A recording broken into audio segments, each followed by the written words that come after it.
Service here in Bethesda, Maryland. And today I'm gonna be talking about the PB840 ventilator. So on this table here, I have the circuit and a couple of filters. I'm gonna get to that in a second. This here is your PB840. This top screen is the provider interface screen where you can input your parameters and view your measurements. On the outside here, you have your on-off switch that's under this little plastic sheath here. And then on the bottom, you have your internal air compressor and backup battery. The back of the ventilator, you have your power supply, your power cord. So I'm gonna plug the power cord up. And then you also have your 50 PSI air and oxygen hoses. I'm gonna get those set as well.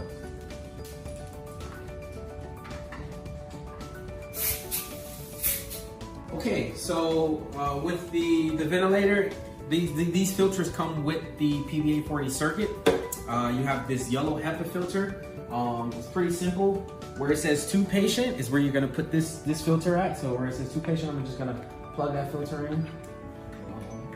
And then on the other side, you have your expiratory filter. The bottom of it has like this cup where it can collect rain out or water that's building up. It also has like a little area where you can put a syringe and drain that rain out or that condensation of water if necessary. So with this guy, it's just gonna slide into this tray here. Just slide in pretty nice and smooth. And then once it's in, you'll just click and it'll click down. And then next we're going to apply our circuit. So with the PB840 circuit, it doesn't have the heated wires on it. All it has is the heat and moisture exchanger. We call this passive heated humidification. And that's just gonna connect right at the end of the Y. And then I'm gonna connect my circuit. It doesn't matter which goes in which. That's coming from the patient, that's going to the patient. However you plug it up is how you plug it up with this circuit. If you wanted to add active humidification to the PB840, you will have to, you would just have to change the circuit out. Okay, so next I'm gonna turn the ventilator on at this little trigger button there. So on the PB840 itself, you got some buttons down here. You have you can increase some O2 there. You can silence the alarm there. You have your manual inspiratory pressure there, and you can do expiratory pause, inspiratory pause. But mainly, what you should know for today's video is where your alarm silences is, and it's that 2-minute silence there. So then next, the layout of the screen. This bottom portion right here is your parameters. That's what you're gonna set for the patient. So I'm gonna do that right now. So for the sake of this video, I'm just gonna hit new patient. It's gonna prompt me to adult type. And then at that point, I can use this rotary knob and input the size of the patient and ideal body weight. Then next, I'm gonna select mode. You have all your modes there. Assist control, SIMV, spot, bi-level. I'm just gonna leave it at AC. Move over to mandatory type or our target. I'm gonna leave it at volume control. And then you can scroll over here, hit flow or pressure trigger. I'm just leaving it at flow trigger. And then touch to continue if okay. So I'm okay with that, so I'm gonna hit continue. At this screen here, I can input my basic settings for VCAC. So I have my respiratory rate. I'm gonna adjust it to 14, just so I can manipulate the ventilator a little bit. Then I'm gonna scroll over to the tidal volume. I'm just gonna even it out at 400. Trigger sensitivity, I'll leave it at 3. Oxygen, just scroll it down to room air. And then my PEEP, your PEEP, you can turn up to 5. All selections are made by depressing the touch screen until it highlights that into that little orange color. And then it's gonna, for this portion of the screen while we're setting it up, you don't hit continue until you've made all of your adjustments to each parameter. After you made all of your adjustments, we're gonna accept those settings and then we'll be ready to ventilate. So at that point, we're ready to ventilate the patient. So I'm gonna hit accept. I'm gonna open up the breathing circuit and connect my patient. And then so on the PB840 interface, this portion right here is your scalars waveforms, and then up top is your measurements, all of your return values coming from the patient. And then that yellow pop-up, that's our alarm message.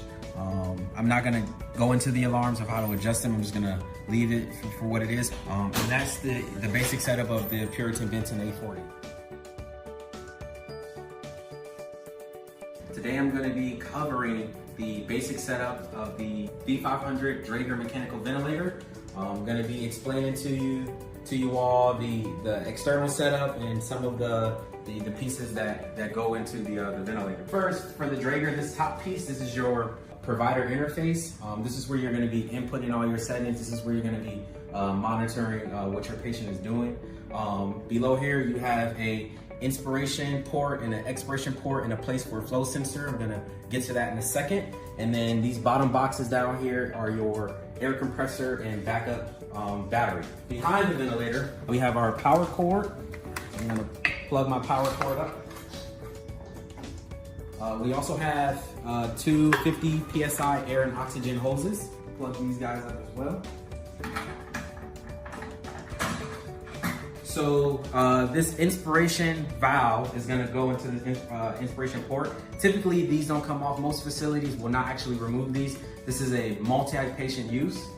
So you would just slide that in there, turn it, hear a click. Next, we have the exhalation valve. This is a single patient use. It comes with the circuit. I have it already kind of put together with the temperature probes already in line just to save me time.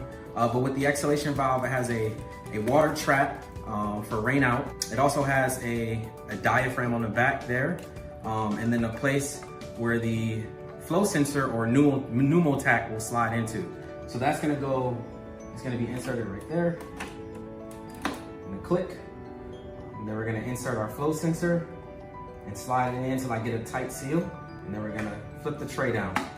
So what I just plugged in was the inspiration valve and the exhalation valve. And then also connected the flow sensor. Next, we're gonna put some bacterial viral filters in line. One is gonna go on the inhalation port and another is gonna go on the exhalation port. And those are the same thing? Same thing.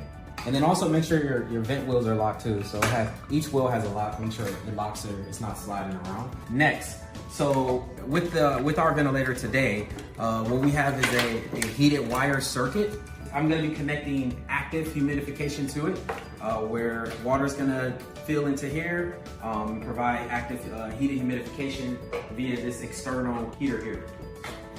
So I'm just gonna slide that in right there. Moving on to my circuit. So with the circuit, this circuit is pretty simple because the blue is the inspiration line and the white is the exhalation line. And like I said, I left the temperature probes already connected to it. So there's a temperature probe there, more proximal to the patient, and then there is a temperature probe at the back of the exhalation part of the circuit. There's also a temperature probe that goes on the end of the inspiration line as well. It's just connected. So again, the white is the exhalation line and the blue is the inspiration line. And because it's a pass-over humidifier, I'm going to put the inspiration line on the water chamber and then this extra corrugated tubing here to the ventilator because the gas is gonna come from the ventilator and pass over that humidifier for heated humidification.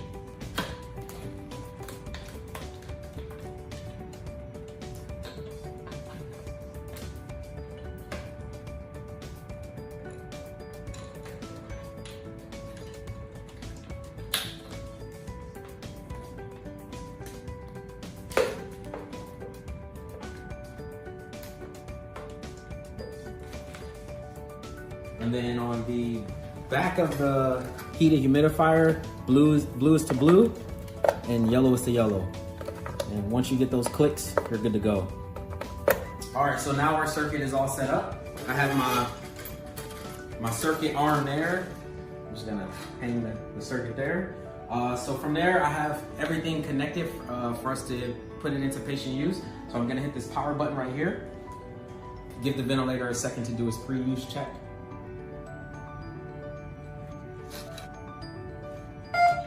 Okay, so now that it's on, this is your standby screen. This first tab here is just whether or not we're gonna go with our current patient that may have already been on the ventilator, and then you have your options between admitting an adult, a pediatric, or a neonatal patient. If you're using it for a neonatal patient, there will be a different circuit. At the top right there, this is going to display the type of patient that we have admitted, whether it's an adult or a neonatal or a pediatric. So for today's lab, I'm just gonna hit new adult. I'm gonna highlight there and confirm with this rotary knob. and it's going to admit our patient. It's gonna take me to a start standby screen. And so this top part is telling me that we need to do a device check. For today's lab, I'm not actually going to do a device check, but that should be performed before you put it on the patient. So this screen here, the first thing that we're gonna do is we're going to click this tube or non-invasive tab. This is gonna identify whether we're providing ventilation directly through an endotracheal tube or if we're connecting the patient non-invasively. So for today, we're using a tube. Once you select tube, you can either select two types. So if you're going directly to a tracheostomy or endotracheal tube, I'm just gonna leave it there for endotracheal. And then you can select the tube size. So you can highlight like I did, and you can scroll through the size of the endotracheal tube that's being used on your patient. But I'm just gonna go back to 8 and then hit confirm. Then next, I'm going to go to the start standby again. At this point here, what we can do is we can enter the patient's ideal body weight. So you highlight the height in centimeters there, but you're actually gonna be viewing the ideal body weight in kilograms right there. So we'll just say this is for an 80 kilogram patient, and it's not gonna give you 80.000 exact. It's gonna be a tenth of a point off. So I'm just gonna confirm 80. Next, I'm gonna go down here to ventilation settings. So at this point here, you're essentially ready to put the ventilator onto the patient. At these top tabs are your modes. So I'm just gonna leave it at VCAC because that's a pretty common mode. And then you have these little circles in this screen. FiO2, so you can select the FiO2 you wanna start at. We'll just say we'll crank it to 100. The tidal volume, I'm gonna put us at an even 500. You don't need to mess with the eye time. You can select your rate, 12. I think we can get you all the way up to 27 right there, but we'll just say 14, 16, that's fine. And then PEEP, you can adjust your PEEP as well. You can hit the X at that point, and now we're ready to start ventilation. So I'm gonna take my circuit. On the start standby screen, start ventilation is right there. I'm going to select start ventilation, and then I'm going to confirm with the rotary knob. Right now the ventilator is ready for patient use. It's gonna alarm. The high pressure alarm is going on because I got the cap on. It needs to sense the patient. So now I'm gonna connect my test lung. And the ventilator is on. So for the actual interface screen itself, you have your Scalars forms right there. On this far right-hand side of the screen right here is your measurements. That's what's coming from your patient. And then below you have your parameters. Up top, if you noticed earlier in the video, this was kind of flashing. This is gonna be where your messages are. So you're saying there's a leak somewhere, probably because I'm hanging on it. And then up top is your basic mode of the ventilator. So that is the setup. That's the basic setup of the V500 mechanical ventilator. And that concludes my period of instruction.